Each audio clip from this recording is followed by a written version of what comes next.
Hi, Tiffany. Welcome. Thank you for having me. Thank you for coming. Thank you for coming to PAMM, and thank you for being such a friend of PAMM throughout the year. What I kind of wanted to start with and talk to you about is, I mean, you've been working with us for a long time, emceeing Pride. Due to what has been obviously a very unusual year, we were unable to have the event that we normally have.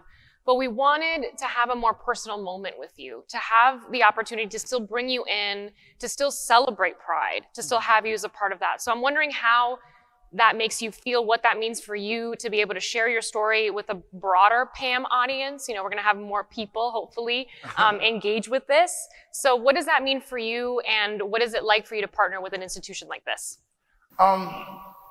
It's amazing because, you know, looking back at my life, I never thought I'd be doing things like this.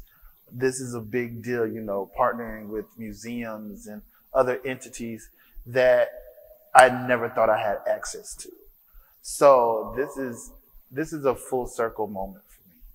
Yeah, and I think, I mean, from a personal perspective, like I also see myself in that way, in the sense that I'm a young woman, a daughter of immigrants, and a museum never seemed like a place where I could thrive, you know, work, but let alone thrive. Yes. So I think when, you know, you do what you do, and when you do what you want to do, you give people permission, in a sense, to be who they are.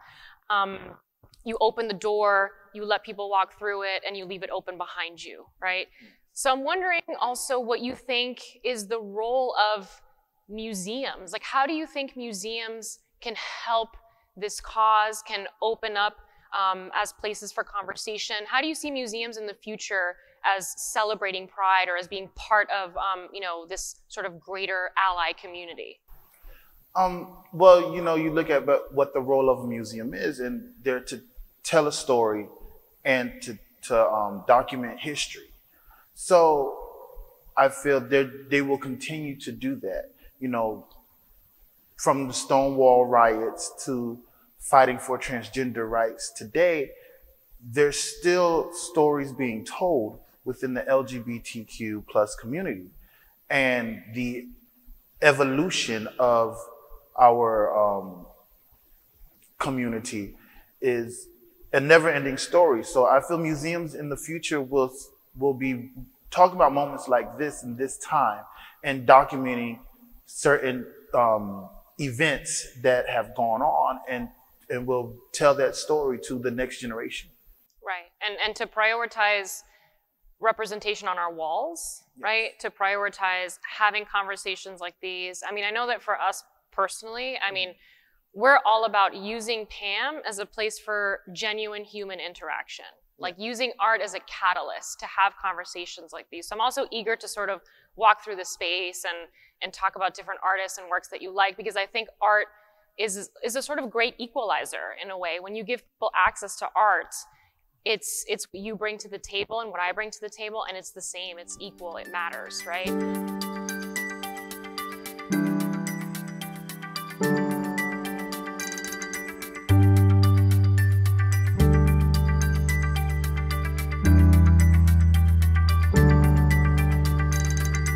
You've been here before, but really, I mean, like what I love about this museum is that we have the opportunity to change the permanent collection pretty often. And our department and the institution as a whole really cares about making sure that there are women represented, that there are people of color represented, you know, that people can come here and see themselves yes. on the wall. Because institutions, sadly, are known for, you know, sort of whitewashing the story of art history. And we don't want to do that. So we have a show up right now called My Body, My Rules, which really focuses on women identifying artists. And it just goes to show also like the strength of our collection, because it's a permanent collection show. We own everything in that show for the most part. So, you know, we take it on as like a sort of personal responsibility to make sure that our shows are diverse, and that people can come here, relate to the work, find something that they like that speaks to them.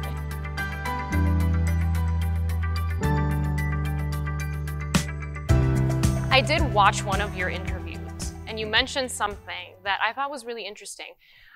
You mentioned that you feel like you have to fight on behalf of the Black cause, but also the gay cause. And something that stuck with me immediately was how these two movements, people think of them as separate, right? The gay rights movement, the civil rights movement, but they actually borrowed quite a few things from each other.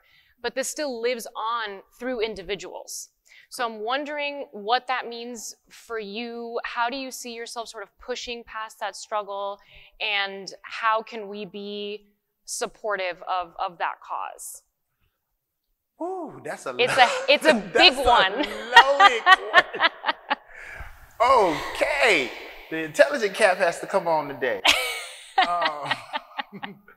Well, when I was speaking on that, via social media, which I feel has been a great tool, is also a damaging tool. You have to hear it from both sides. Gays talking negatively against Blacks, and then you hear Blacks talking negatively about LGBT people, and you find yourself in a constant battle. You don't get to lay your armor down in any community. You are constantly have to say, no, you're wrong because of this. No, you're wrong because of that. And you're fighting stereotypes all the time. I don't know what the solution is, because there's always going to be a situation that occurs. Until this country can really, truly start to understand each other or come to a great compromise, it's going to be a never-ending battle.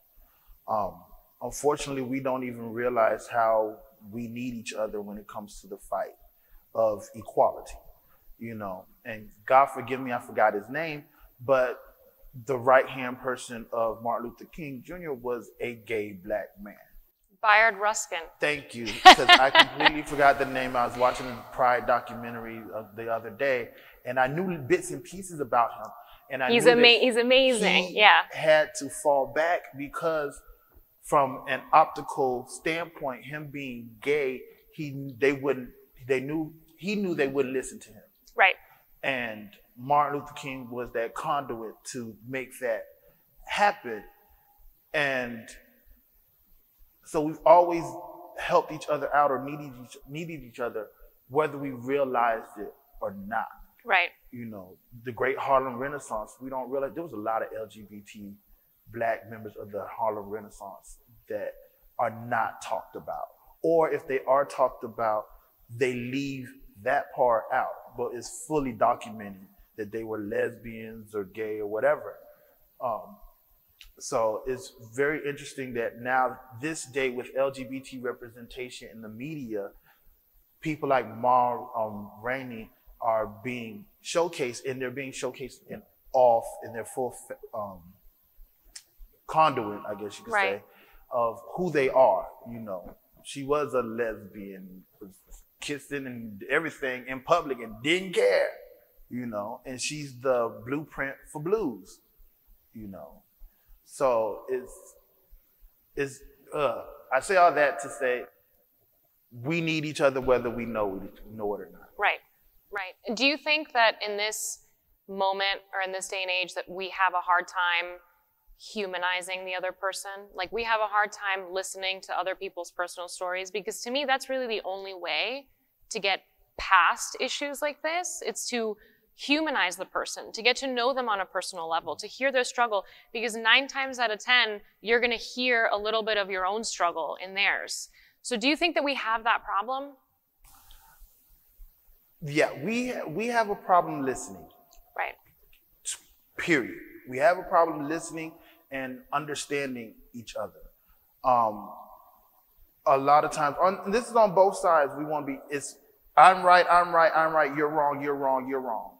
And you don't even want to listen. There used to be a time of compromise where you can sit at the table and talk about these issues, and there's a good chance you're going to leave with an understanding of how they feel about it and why they feel that way about it.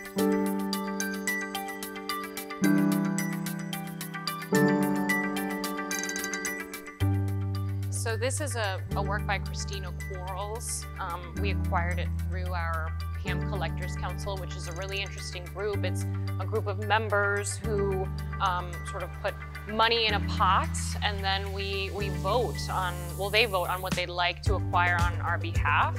And so this is a work that we acquired just a couple of years ago, and it's perfectly contextualized within this show, My Body, My Rules. But what I love is just the way that she depicts all of these different bodies and how they're intertwined, and how you can't quite tell in some of these what is happening. And here you just see certain body parts sort of coming out of an abyss. Yeah, I think this is a really beautiful piece.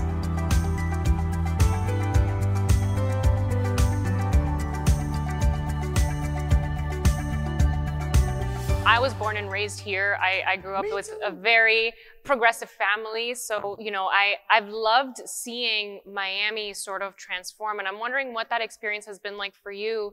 And, I know that you've been involved in the gay community here for a long time. What have you seen transform here in Miami, and what excites you the most about the future of Miami in terms of these issues? Or not, maybe.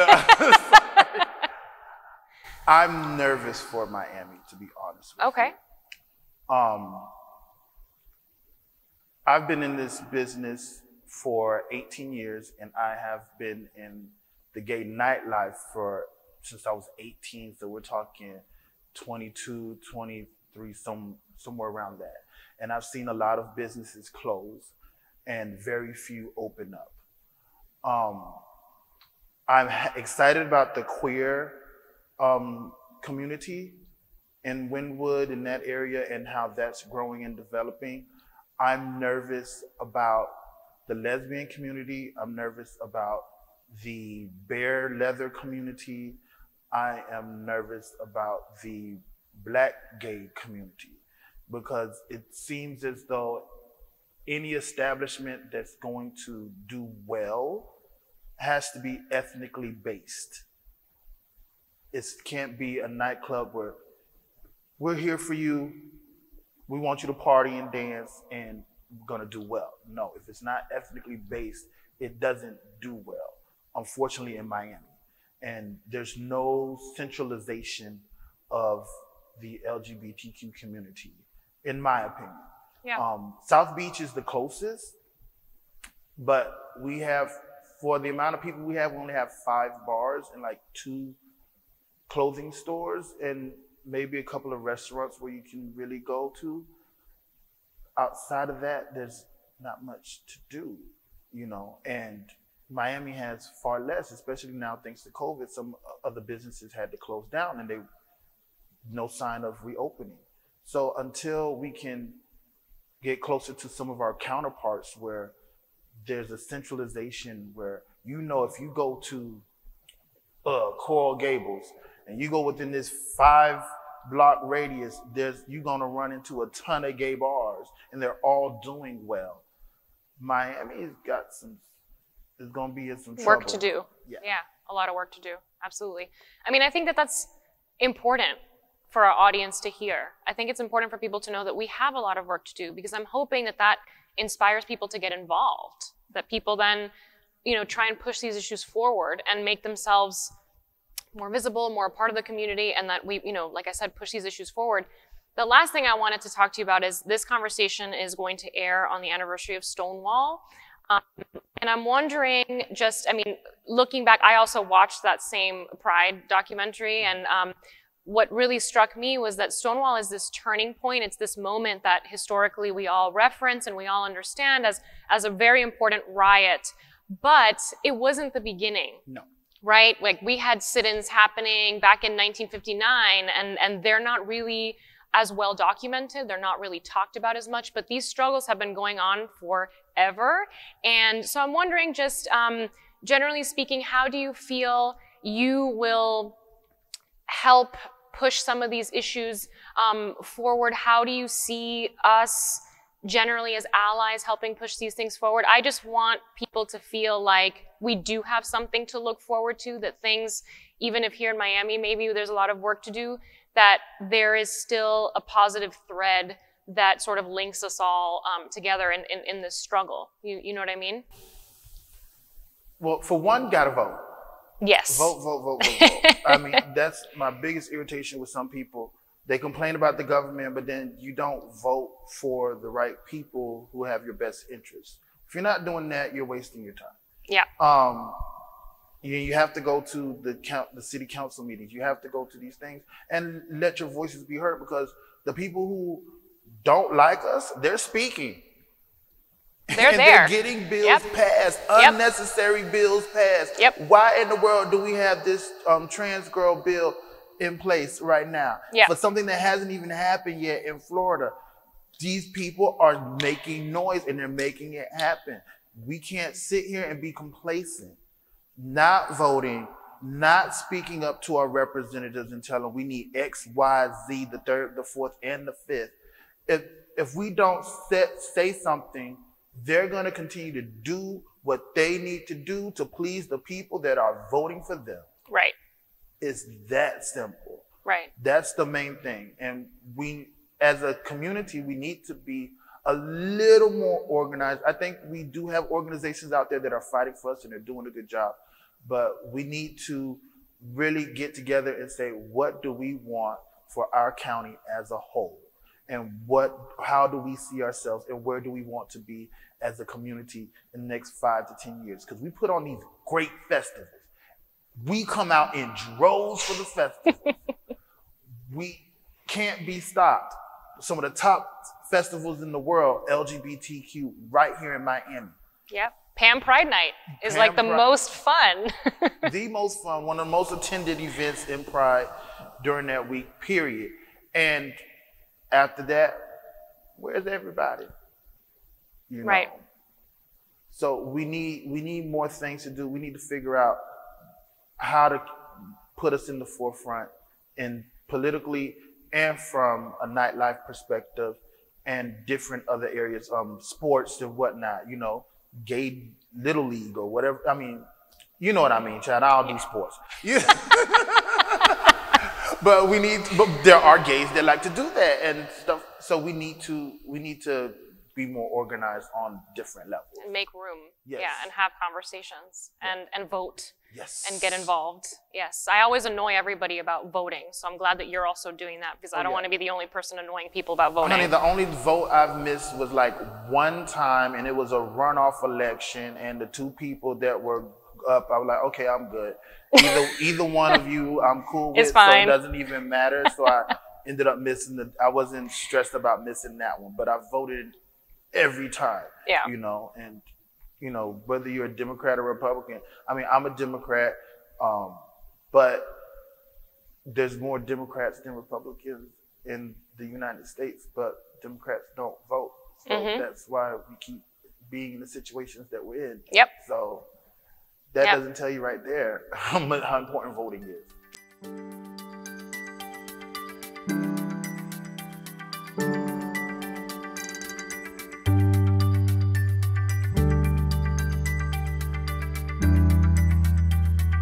Hive Karaman, and she's really talking about Middle Eastern women and the objectification of women in general, and I think you can sort of see that. But there's something so powerful about their faces. They have this like, I don't care what you think of me type expression on their face, and I love this painting.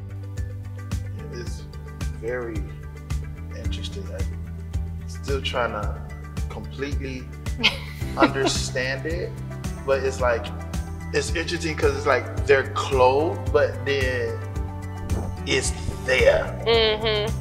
That's the easiest way to no hiding it. Yeah.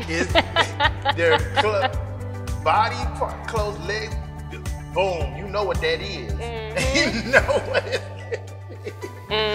is. So I mean, it's very interesting. I think museums are a good place to have these sorts of conversations and normalizing our bodies and having conversations about our bodies, and you know, we do our best to express these things in an artistic way.